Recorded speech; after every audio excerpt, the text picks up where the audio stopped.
So this is a database that we have designed for campaign management. This is targeted to companies like P&G and stuff which have a lot of products and they have a lot of programs, campaigns, advertisements running at a time. So that they need to record all the activities at one place. So this database design that we have here is a part of a larger set that they already consist of, and most of the other entities that are in this design can be taken into as a view from other database. So let's just see what entities we have for now and then why we decided to go for it. So first of all, we have a campaign. The campaign is the master data link which is there. So campaign will have a unique campaign code, planned start date, actual start date, some description, the total budget allocated to it, and market segment. We did not actually involve the actual expenditure in this because that we can calculate using queries and it will be dynamic, so it doesn't make sense to be a single entry in one of the entities. Now this campaign, there are a lot of different type of campaigns that run in the market. So there is a sub-campaign entity that we have made, and that is a different type of campaign IDs. So let's say that one of the campaign IDs is advertisement. So this will say that campaign ID 1 corresponds to advertisement. So this sub-campaign is an advertisement. So one campaign can consist of ads, social media, and multiple things combined into one. So this entity here, the sub-campaign, will take care of that. This also has a planned start date and end date for each of the sub-entry, description, a campaign code to link it to which campaign it actually encompasses, and a target segment, market segment, and which employee is responsible for it, location, which region it is there. Now for location, we have an entity called location, which is a list of most of the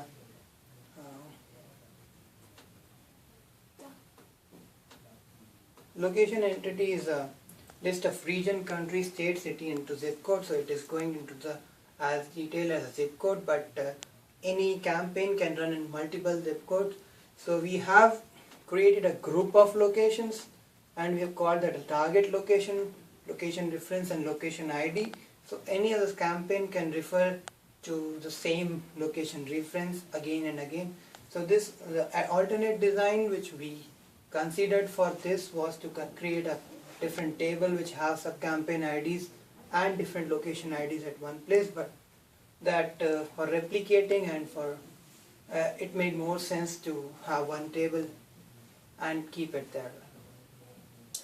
So now these sub-campaigns, there are different type of campaigns which might require a very specific data set to be captured. We were earlier planning to keep all these types of campaign as one and as different entities, but we could find a lot of common attributes that we combine into the sub-campaign, and now we have only the specific attributes together. So why this makes sense is that the way the database would be used will make this making different entities for different sub-campaigns a very tedious job for anyone who's writing a query. For example, if I wanted to know what was the total expenditure or the different entities of campaign 1, I would have to write 15 different queries for 15 different subsets. But now what I can do is that on a broad level I can get that detail from the sub-campaign entities. But if anyone wants to dig deeper, let's say where was the advertisement placed, which TV channel was it played on, then we can write a query on the ads table which will link it to the sub-campaign and get that detail. So this detail is very important but is not essential for all the people, hence we have segregated it.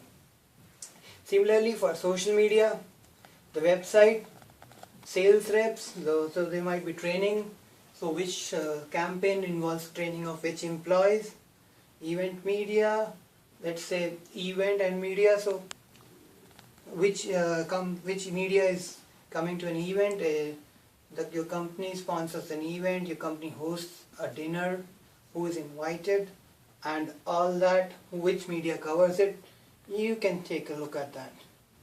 Now, there's an interesting relationship here between products and brand. Now, one campaign can encompass a lot of brands. So, if you're a P&G, so you have Tide, you have your Whisper and everything else which you can combine into one. But there's a many-to-many relationship. How did we capture that? We have a new table for that which has the campaign ID, the product ID, and the brand name, the description of that.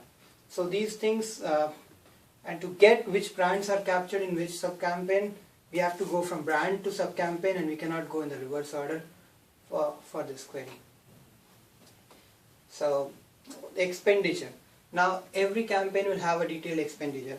We expect that there would be a detailed accounting entry for the expenditure type of data with the company, but this can feed to that database. So we have an expense ID which you can consider as a expense number, which is linked to a unique campaign, a unique sub-campaign. So if the payment was made to one of the sub-campaign for advertisements, it will show reflect in sub-campaign ID. This can be null for administrative expenses of the overall campaign. When was it paid? What was the description, the narration entry, who was it paid to, what was the amount, who authorized the payment, and what's the current status. So there's an accounting entry, accounts receivable, accounts payable, budgeted, accounts payable, and paid. So there are 3 stages of an expenditure. The status flag will cover those 3. So it's an interesting database, and it encompasses most of the nuances that we see in the campaign management portion, and there are few things that cannot be captured, like multiple employees being given command of the campaign. But we thought that if one person is responsible for a campaign, so his underlings can be taken from the overall broader database of employees, which is a one-on-one relationship. And since an employee table entity which we have here would be a view, which would be a subset of the data that is captured for all employees, so we didn't take that into consideration. And going ahead, like it's likely to clear a lot of headaches for the companies who have a lot of campaigns. So we hope that this database helps, and that's for our presentation.